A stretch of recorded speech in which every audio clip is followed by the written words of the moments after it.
नमस्कार साथियों। तो कैसे हैं आप लोग? आशा करते हैं स्वस्थ होंगे और मस्त होंगे। जैसा कि आप सभी जानते हैं कि हम लोग रूट वर्ड चला रहे थे इंग्लिश सीरीज़ में, जिसमें कि हम लोग साइड वर्ड को सीखा, फिर मानिया वर्ड को सीखा, फिर हमने फोबिया वर्ड का भी 50 वर्ड्स के सीरीज़ को लगभग सीखा है। अब जो हम आपसे प्रॉमिस किए थे कि सीजल मेंस जो अभी हुआ है, जो कि 2 शिफ्ट में हुआ, 18 जनवरी और 20 जनवरी को, तो मैंने आपसे प्रॉमिस किया था कि इंग्लिश का उसमें जो भी क्वेश्चन आया है उनका मैं एनालिसिस करवा दूंगा। तो आज हम लोग 18 जनवरी का जो मेंस हुआ था उनका एनालिसिस करेंगे। तो चलिए देखते हैं 18 जनवरी को कैसा कैसा क्वेश्चन आया है। तो पहला मेरा इंग्लिश है, पहला क्वेश्चन है, करेक्ट कि select the most appropriate option to fill in the blanks. मतलब ये फिलर वाला क्वेश्चन है, फिल इन द ब्लैंक्स करना है, भरना है। तो कह रहा है Rashid was not able to dash the pen after the accident. कह रहा है कि राशिद जो है वो क्या था, सक्षम नहीं था। क्या, कौन चीज में सक्षम नहीं था? पेन को बर्दाश्त करने में हो सकता है। अब देखेंगे, जैसे कि बियर लिखा हुआ है, BEER। तो इस बियर का मतलब क्या होता है? वो जो शराब हम लोग पीते हैं, ये बियर है। दूसरा बेयर, ये बेयर, बेयर का मतलब क्या होता है? नेकेड। क्या होता है? नेकेड। तो ये तो हो नहीं सकता उसमें। तीसरा लिखा हुआ है बायर, बायर का मतलब क्या होता है? खरीदने वाला। मतलब ये बाय से बना है, BUY, बाय। बाय मतलब खरीदना, बायर मतलब जो खरीदा। इसका मतलब क्या है? बियर, बियर का मतलब वो बर्दाश्त नहीं कर सका, उस पेन को बर्दाश्त नहीं कर सका एक्सीडेंट के बाद। तो ये टॉलरेट होता है। इसका मतलब क्या होता है? टॉलरेट, बर्दाश्त करना। तो इसमें इस फिलर में ज़्यादा मतलब कि ऐसा नहीं था, ग्रामर का ज़्यादा एरर था। मतलब कि आप यदि इस स्पेलिंग के मीनिंग को जानते हैं, वर्ड के मीनिंग को जानते हैं, तो इस फिलर को आसानी से भर सकते थे और 3 मार्क आपका इंतजार कर रहा होता। तो फिर अगला क्वेश्चन पर हम बढ़ेंगे। फिर कह रहा है select the option that expresses the given sentence in passive voice. मतलब ये वॉइस से पूछा हुआ है, एक्टिव वॉइस में दिया हुआ है, इनका पेसिव वॉइस हमें करना पड़ेगा। जैसे कि मैंने देख रहा है यहाँ, did you here that voice. क्या लिखा हुआ है? Did you here that noise, sorry, that noise. तो मैं देख पा रहा हूँ डिड लिखा हुआ है, ये मतलब पास्ट में है, पास्ट इंडेफिनिट। क्योंकि आप टेंस में यदि पढ़े होंगे तो पास्ट इंडेफिनिट का स्ट्रक्चर क्या होता है? सब्जेक्ट प्लस V2, उसके बाद जो भी ऑब्जेक्ट है वो रहेगा। तो मैं V2 देख पा रहा हूँ, डिड। इसका मतलब यदि हम बढ़ाएंगे, इसमें क्या वाज का आना जरूरी है। तो ऑप्शन से डायरेक्ट हम लोग छांटने की कोशिश करेंगे। तो यहाँ हैज लिखा हुआ है, ये हो नहीं सकता। वजंट लिखा हुआ है, जब इसमें नॉट नहीं आया है तो पेसिव वॉइस में नॉट आने का कोई चांस ही नहीं है। दूसरा देखेंगे, इज दैट लिखा हुआ है, ये कभी नहीं हो सकता, क्योंकि पास्ट में बात क्या है तो वाज आना चाहिए। फिर लास्ट ऑप्शन देख देंगे, वाज दैट नॉइज, बिल्कुल सही होगा, क्योंकि वाज लिखा हुआ है इसमें। Was that noise heard by you, बिल्कुल सही हो जाएगा। पेसिव वॉइस बहुत ज़्यादा हार्ड नहीं था, ये भी एक्टिव पेसिव बहुत आसान है। 3 नंबर आपका इसमें भी इंतजार कर रहा है। फिर आगे बढ़ेंगे, देख लीजिए इसको।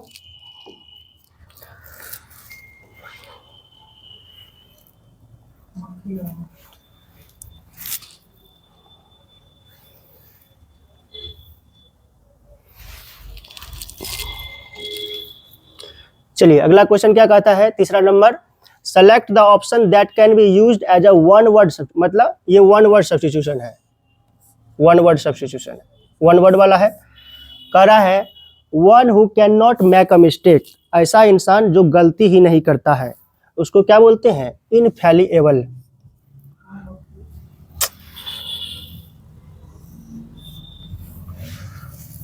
जो गलती ना करता हो, यह आपको याद रखना पड़ेगा।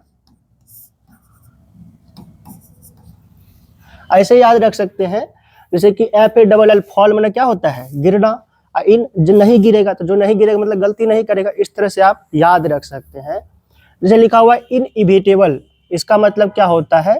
वैसी चीज जो आपके लिए जरूरी होती है, मतलब कंपलसरी। इनएविटेबल का मतलब क्या होगा? दैट इज इम्पोर्टेंट, मतलब कंपलसरी। मीनिंग भी सीखते जाएंगे जो जो इसमें ऑप्शन में दिया हुआ है, मतलब अनिवार्य है, ये इंपॉर्टेंट कह सकते हैं। फिर दिया हुआ है इम्प्रेग्नेबल। क्या दिया हुआ है? इम्प्रेग्नेबल। इसका मतलब हुआ जिसको भेदा ना जा सके, जिसके आर पार नहीं जा सकते हम लोग, जिसके आर पार नहीं जा सकते हैं, उसको बोलते हैं impregnable. That can not be crossed. Hindi में यदि बोले,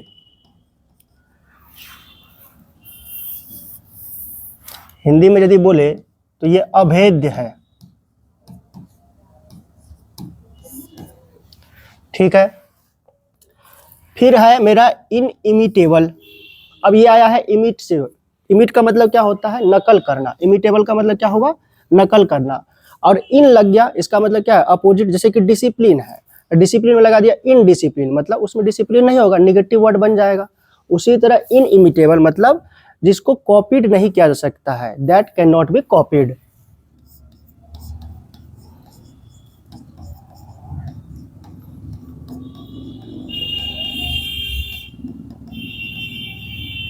तो आप देख पा रहे हैं ये चारों वर्ड को हम देख लिए।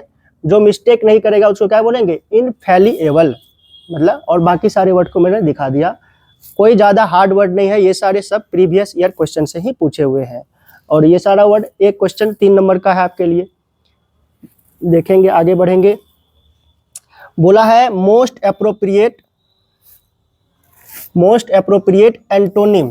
क्या बोला है? एंटोनिम। यहाँ पे देखिए मच्छर मिटा दिया, इसका ठीक कर देता हूँ। चलिए आगे शुरू करते हैं। हम चौथा क्वेश्चन को देखेंगे। इसमें लिखा हुआ है एंटोनिम। आप जानते हैं 2 वर्ड होता है, एक होता है सिनोनिम, एक होता है एंटोनिम, मतलब अपोजिट वर्ड मुझे ढूंढना पड़ेगा। तो पहला वर्ड दिया हुआ है जैसे इनहेंस। इनहेंस का मतलब होता है किसी भी चीज को बढ़ा देना। इनहेंस मतलब टू इनरिच समथिंग, किसी भी चीज को बढ़ाना, मतलब बढ़ाना। तो उल्टा क्या होगा? उसको आप घटा सकते हैं, डैमेज कर सकते हैं, क्षति कर सकते हैं, तो ऐसा ही कुछ उल्टा होगा। इनरिच। इनरिच का मतलब भी होता है बढ़ा देना। इनरिच का मतलब क्या होता है? बढ़ा देना। तो ये तो हो नहीं सकता। यदि सिनोनिम पूछता तब ये होता। इम्पेयर। इम्पेयर का मतलब होता है डैमेज करना। क्या होता है? डैमेज करना। इसका मतलब यदि आप किसी चीज को डैमेज करते हैं तो इसका मतलब उसको घटा रहे हैं। क्या कर रहे हैं? घटा रहे हैं। तो ये तो बिल्कुल ही सही लग रहा है। फिर मिरेकल। मिरेकल का मतलब तो करिश्मा होता है, ये नहीं होगा। कुछ अनोखा चीज हो गया, उसको बोलते हैं मिरेकल हो गया। फिर रेलेवेंस। रेलेवेंस का मतलब होता है जो एप्रोप्रिएट है, कोई भी चीज जो आपके लिए उपयुक्त है, सुटेबल है, दैट इज रेलेवेंट। उसी से रेलेवेंस बना है। तो ये हो गया एप्रोप्रिएट, तो ये भी तो नहीं होगा। सूटेबल कह सकते हैं। यदि आप हिंदी लिखना चाहते हैं तो लिख सकते हैं उपयुक्त। तो मैं देख पा रहा हूं यहाँ पर कि आपसे इनहेंस पूछा गया, मतलब इसका मतलब बढ़ाना होता है, तो घटाने वाला कुछ ना कुछ वर्ड होता, तो इम्पेयर ही बेस्ट यहाँ पर ऑप्शन मैच कर रहा है। तो डैमेज, इम्पेयर वही होगा। फिर आगे बढ़ेंगे। फिर बोल रहा है parts of the following sentence have been given as option, select the option that contains an error.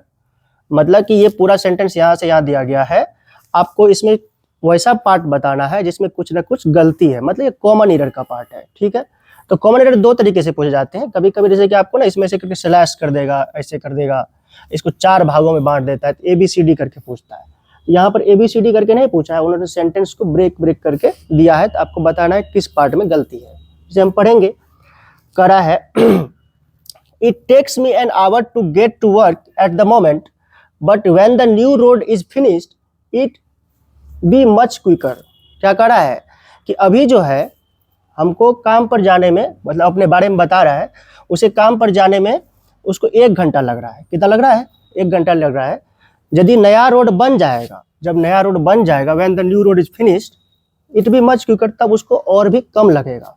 क्या लगेगा? जब यहाँ देख पा रहे हैं but when the new road is finished, it B कैसे हो सकता है? इट भी नहीं होगा ना, इट विल बी ऐसा होगा ना। जैसे कि न्यू रोड इज फिनिश्ड लग रहा है, तो डायरेक्ट इट के बाद बी नहीं आ सकता। इट के बाद क्या आ सकता है? बी नहीं आ सकता। इसको कुछ ना कुछ का जरूरत पड़ेगा। यहाँ पर कुछ ना कुछ एरर है। तो यहाँ देखते हैं किस पार्ट में लिखा है।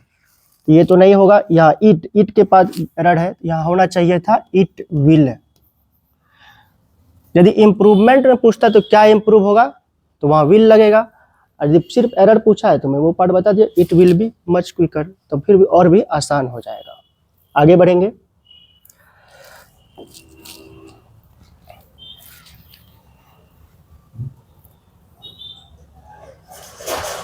हाँ, 6 नंबर मेरा क्वेश्चन है, कड़ा है सिलेक्ट द मोस्ट फिर फिल इन द ब्लैंक्स है। जो पहला question fill in the blanks फिर पूछा गया आपसे, कड़ा है no other book in the series captivated readers as dash as the final instalment. अब समझना है, जैसे कि मैंने जब आपको डिग्री पढ़ाता हूं तो वहां बताते हैं कि एज और एज यदि होगा तो इसके बीच में पॉजिटिव डिग्री आएगा। क्या आएगा? पॉजिटिव डिग्री आएगा। यहाँ पे देख पा, जैसे as fast as slow as, ऐसा as smooth as cold as, ऐसा बताया जाता है आपको। तो उसी तरह से यहाँ पे दिया गया है। तो इनमें से पूछा गया क्या लग सकता है, फिर से हम मीनिंग समझेंगे। Correct, no other book in the series captivated reader. Captivate का मतलब होता है मोहित करना। क्या करना? मोहित करना। बोल रहा है कोई भी बुक ऐसा नहीं हुआ सीरीज में जो कि उतना रीडर्स को मोहित किया हो एज द फाइनल इंस्टॉलमेंट, जो कि फाइनल बुक आया है। ठीक है। एज मच, मैनी कब लगेगा भैया? मैनी लगता है जब आपका काउंटेबल नाउन की बात होती है। तो यहाँ पर जो है ये जो वर्ड आएगा यहाँ पर किसके लिए आएगा? क्या रीडर्स के लिए आएगा? बिल्कुल भी नहीं, कैप्टिवेट के लिए आएगा। किसके लिए आएगा? तो कैप्टिवेट। क्या ये काउंटेबल नाउन है? कैप्टिवेट करना, किसी को मोहित कर रहे थे, काउंटेबल नहीं हो सकता, ये अनकाउंटेबल नाउन है। तो अनकाउंटेबल नाउन के लिए तो मैनी नहीं लगेगा, ये काउंटेबल के लिए लगता है। मोस्ट सुपरलेटिव डिग्री है। मोस्ट कैसा डिग्री है? सुपरलेटिव। ये बिल्कुल भी नहीं लगेगा क्योंकि आपको बताया गया पॉजिटिव लगता है। मोर कॉम्परेटिव डिग्री है, नहीं लग सकता। तो एक ही ऑप्शन बच रहा है, तो मच लगेगा। क्या लगेगा? मच लगेगा, अनकाउंटेबल नाउन। समझते चलेंगे आसानी से। चलिए आगे बढ़ते हैं। फिर आपसे पूछा गया है एंटोनिम। क्या पूछा गया है? एंटोनिम। जेनरस। जेनरस का मतलब क्या होता है? वैसा इंसान जो काइंड हार्टेड होते हैं। क्या होते हैं? Kind hearted. जेनरस मतलब दानी, उदार दिल का।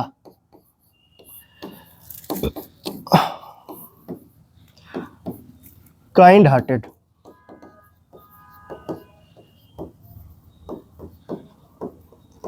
तो आपका इसका क्रूएल होगा, मतलब कि जो काइंड हार्टेड नहीं होगा, निर्दयी दिल का होगा, तो उस तरह से मैं देखूंगा। जैसे मैग्नेनिमस लिखा हुआ है, ये सेम टू सेम जेनरस का सिनोनिम है। याद रखते चलेंगे, मैग्नेनिमस जेनरस ये सिनोनिम है। यदि सिनोनिम पूछता तो ये होता। अल्ट्रुइस्टिक का मतलब भी जेनरस ही होता है। अल्ट्रुइस्टिक परोपकारी इंसान को कहते हैं। तो परोपकारी इंसान क्या करेगा? काइंड हार्टेड होगा ना। फिर बेनोवेलेंट भी उदार दिल का ही होता है। मतलब आप ये देख पा रहे हैं, जेनरस का जो मैग्नेनिमस दिया हुआ है, अल्ट्रुइस्टिक दिया हुआ है, फिर बेनोवेलेंट दिया हुआ है, ये सारे सिनोनिम है। तो सेल्फिश कैसा इंसान होगा? जो स्वार्थी होगा, ये दूसरों के बारे में भलाई नहीं चाहेगा, ये स्वार्थी है। तो ये अपोजिट है, बिल्कुल ही अपोजिट है, इसमें कोई दिक्कत नहीं है। चलिए आगे बढ़ेंगे।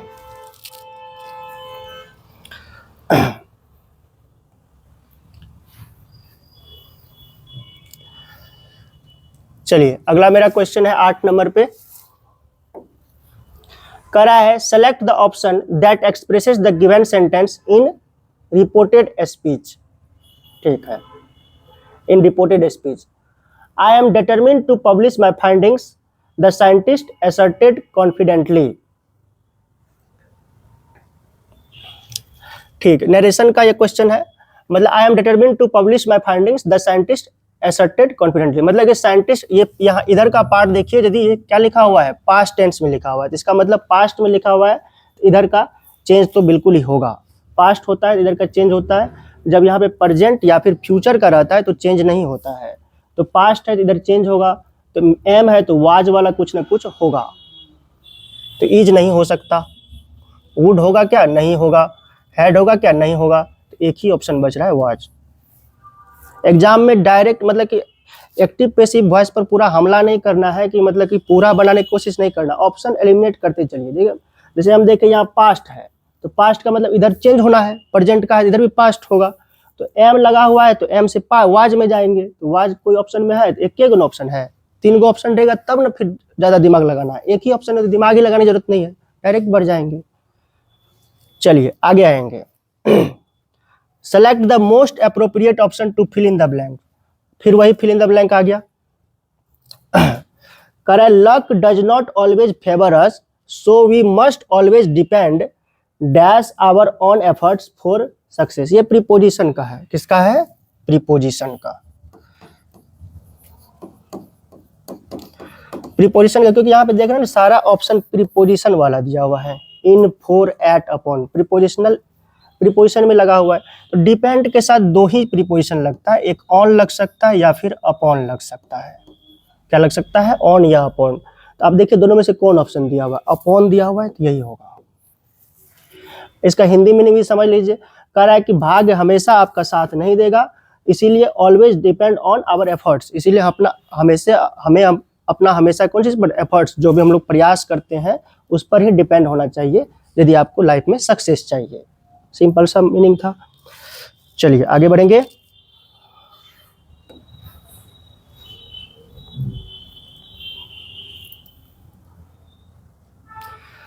चलिए यहाँ पर आया है इनकरेक्टली स्पेल्ड वर्ड। क्या आया है? इनकरेक्टली स्पेल्ड वर्ड, मतलब आपको इसका बताना है इसमें कौन सा करेक्ट है।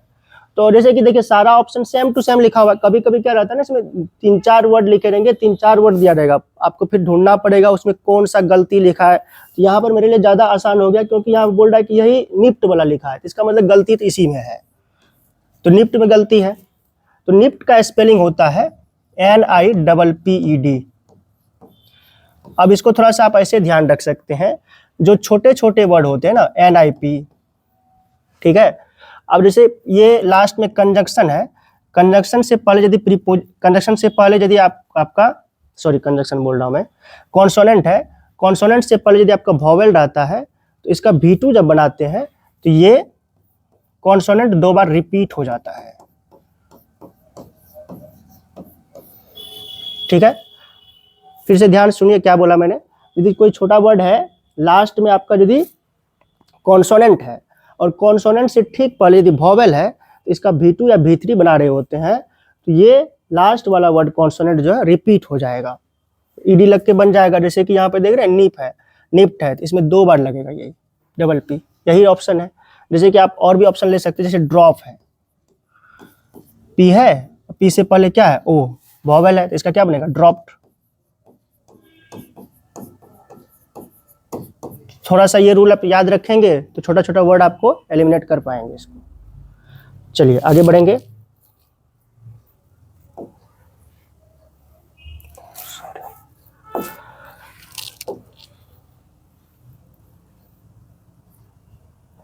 चलिए ये पैराजैम्बल का है,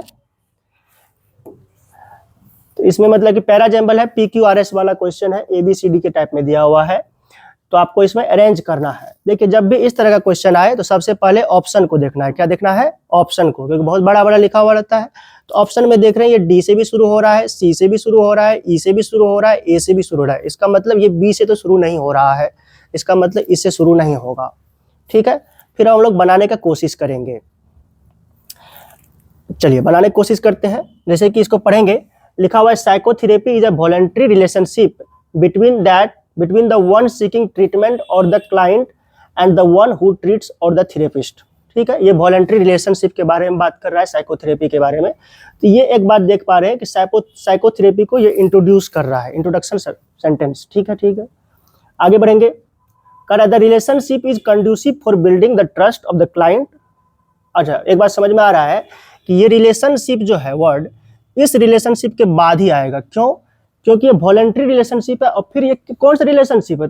साइकोथेरेपी एक वॉलंटरी रिलेशनशिप है, इसका मतलब A के बाद ही B आ सकता है, B से पहले A नहीं आ सकता है, B से पहले A नहीं आ सकता है। ये बात भी हम समझ पा रहे हैं, ठीक है। फिर कह रहा है the purpose of this the relationship. अब इस रिलेशनशिप का पर्पस क्या है? मतलब A के बाद C भी आएगा, ये भी समझ पा रहे हैं हम, A के बाद C भी आएगा। यहाँ देख रहे हैं A से पहले C आ गया, तो ये नहीं हो सकता। C जो है A से पहले आ गया, ये नहीं हो सकता। मतलब रिलेशनशिप, इस रिलेशनशिप का पर्पस क्या है? मतलब इस रिलेशनशिप का, तो A के बाद ना C आएगा, C से पहले सी पहले थोड़े आ जाएगा, तो ये सब ऑप्शन तो वैसे भी कट रहा है। ठीक है, आगे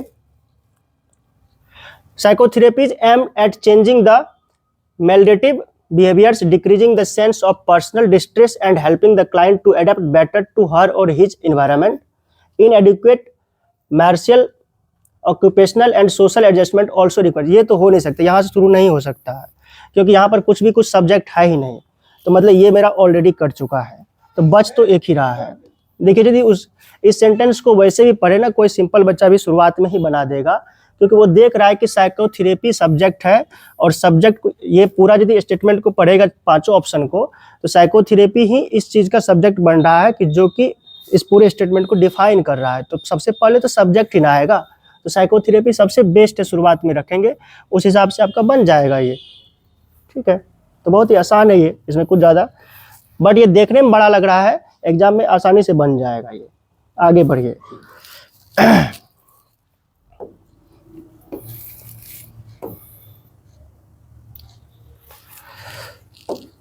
फिर आगे आएंगे, फिर कह रहा है पेसिव वॉइस। क्या कह रहा है?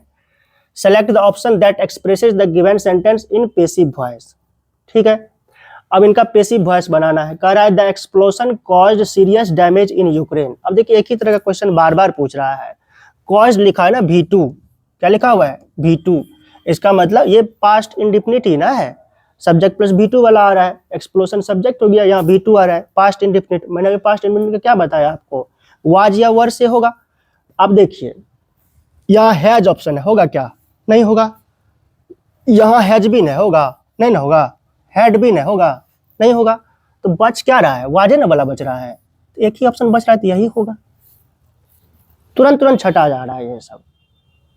अब देखिए आपको कह रहा है complete the dialogue for person B using the correct idiom. अच्छा, ये इडियम पूछने का तरीका बदल गया, मतलब दो इंसान बात कर रहे हैं और उस डायलॉग में कौन सा इडियम भराएगा, ऐसा भरना है। ठीक है, ठीक है, भर देंगे। पढ़ेंगे पहले। पर्सन ए बोलता है I am so nervous, I don't think I should make the speech tomorrow. Correct, मैं बहुत ज़्यादा नर्वस हूँ, मुझे लगता है कि मुझे कल जो है भाषण नहीं देना चाहिए। तो पर्सन बी बोलता है no you are just dash you have prepared for this. बोला नहीं नहीं नहीं, तुम बस ऐसे ही नर्वस हो रहे हो, यही बोलना चाह रहा होगा, तुम ऐसे ही बस नर्वस हो रहे हो, तुम ऑलरेडी इसके लिए प्रिपेयर्ड हो। तो बोल रहा है कि नर्वस होना का ही क्या होता है इडियम? नर्वस होना का होता है कोल्ड फीट। क्या होता है? कोल्ड फीट, नर्वस होना।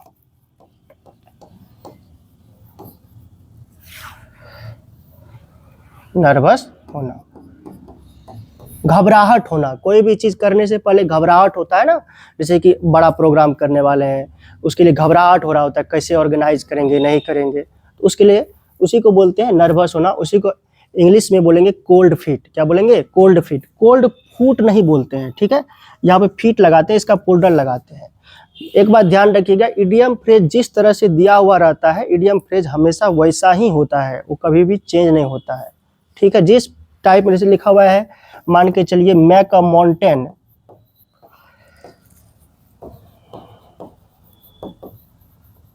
आउट ऑफ ए मोल हिल।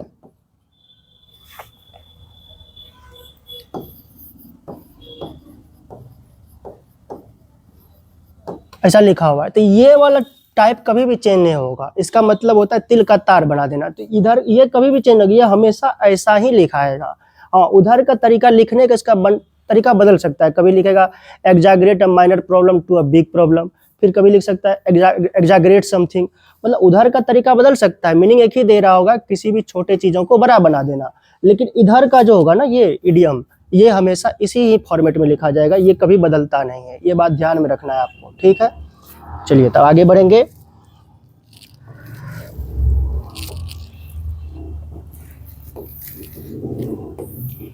अब देखिए अगला ये 14 क्वेश्चन, ये क्वेश्चन थोड़ा विवादित है। 14 क्वेश्चन विवादित है क्यों? कि ये जो क्वेश्चन हम अभी लिए हैं, ये इंग्लिश मीडियम वाले बच्चे से लिए हैं, जिन्होंने मतलब कि वो क्या किया था, आपका जब लैंग्वेज चूज करने के लिए आता है तो बाय डिफॉल्ट उन्होंने इंग्लिश चूज किया। बाय डिफॉल्ट क्या किया?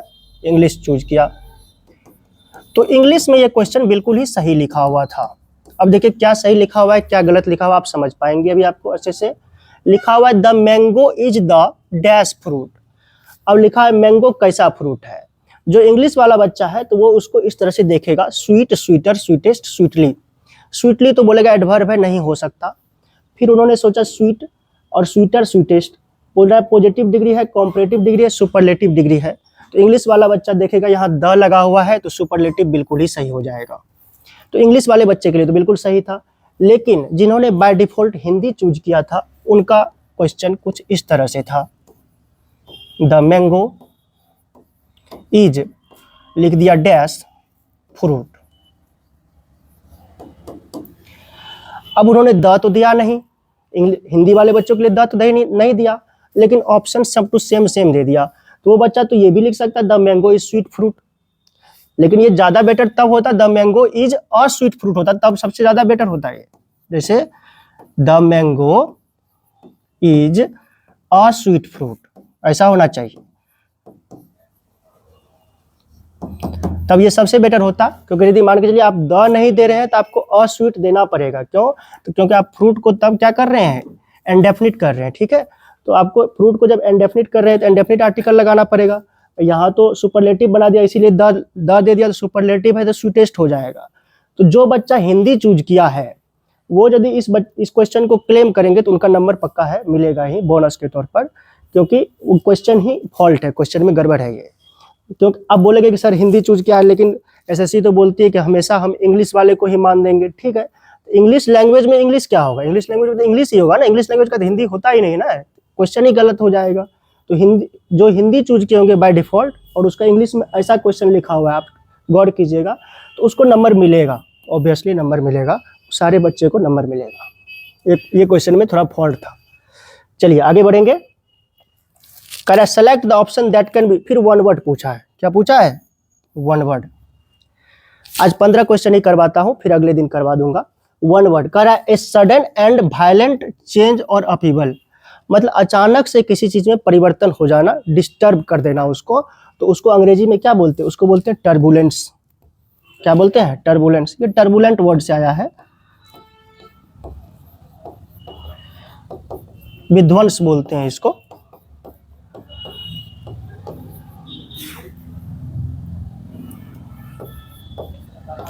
किसी भी शांत चीज है, कोई भी काम चीज है, उसको आप डिस्टर्ब कर देते हैं तो टर्बुलेंट कहलाता है, विध्वंस हो जाता है। ट्रैंक्विलिटी, ट्रैंक्विलिटी का मतलब होता है शांत। क्या होता है? शांत। ये बिल्कुल भी नहीं होगा, इसका अपोजिट वर्ड है। क्या है? अपोजिट वर्ड है। जैसे कि आप सुने होंगे ट्रैंक्विलाइजर गन। ट्रैंक्विलाइजर गन क्या होता है? उस गन से यदि आप किसी को मारेंगे तो आवाज नहीं करता है, ट्रैंक्विलाइजर गन। ठीक है। सेरेनिटी, सेरेनिटी का मतलब भी शांति होता है, काम होता है। तो मतलब ट्रैंक्विलिटी, सेरेनिटी सिनोनिम हो जाएगा। इक्वानिमिटी, इसका मतलब भी शांति होता है। तो ये सारे वर्ड तो सिनोनिम थे, 1, 3, 4 सारा सिनोनिम है। इसका एक ही बच रहा था, टर्बुलेंट, तो यही इसका आंसर होता। तो आज हमने 15 कराया, आपको कैसा लगा इनके बारे में रिव्यू दीजिएगा हमें, और आप अपने दोस्तों में भी शेयर कीजिए, और अगले दिन फिर आपसे मिलेंगे और क्वेश्चन को आगे करेंगे। Best of luck, thank you.